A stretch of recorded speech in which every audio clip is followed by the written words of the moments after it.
Poročilo o tem, kaj se dogaja na zavihku Avtomobilnost na portalu MMC, nadaljujemo s Seatovo tematiko. To znamko so namreč zajela ugibanja, ali bo ostala v Barceloni. In ne gre zgolj za špekulacije. V Wolfsburgu o tem resno razpravljajo.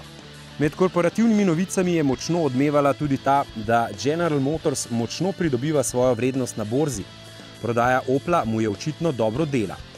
A tudi PSA je z nakupom pridobil. Za njim je prvo četrtletje z rastjo prodaje v Evropi.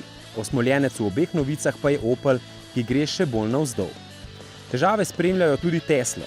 Obljube o revolucionarnem modelu 3 so bile očitno nerealne. Avtov še ne vozijo k kupcem, kar se kaže v več kot pol-milijardni izgubi. Renault zapušča Formulo E oziroma v njej ostaja z Nissanom. Električna F1 pa menda mika tudi Ferrari.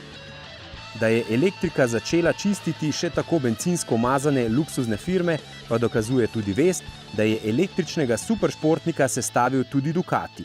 A pred 2030 ga ne bo. Na slovenske ceste je zapeljalo nekaj zanimivih novih avtomobilov. Recimo Honda Civic Type R. Zverina ima po novem turbomotor. Pripeljala se je tudi Hyundaiova Kona, avto, za katerega lahko pričakujemo, da bo eden najbolj prodajanih Hyundaijev, če drugega ne, vsaj eden najbolj atraktivnih. Atraktivnost lahko pripišemo tudi Citroenovem malemu Aircrossu. V skladu s trendi je tudi ta eden največjih upov za to znamko. Tudi po zaslugi podobnosti s kaktusom, tega so nedavno prenovili in hkrati s to prenovo ukinili prodajo klasika modela C4. Seveda tudi ta teden ne moremo mimo novičk na temo samovozečih vozil.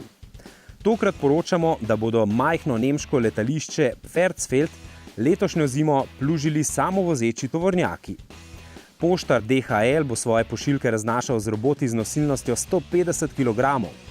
In tu je Yamaha, ki pravi, da je samovozeči motocikel že tako dovršen, da zmore na pisti prehiteti celo slavnega Rossija. Ne koncept, ampak serijski motocikel pa je Niken, tricikl za prave motoriste, ne pa skuter. Dve nagibajoči se kolesi spredaj v širino dodata komaj 7 cm, tako da vožnja skozi mestno gnečo ni okrnjena.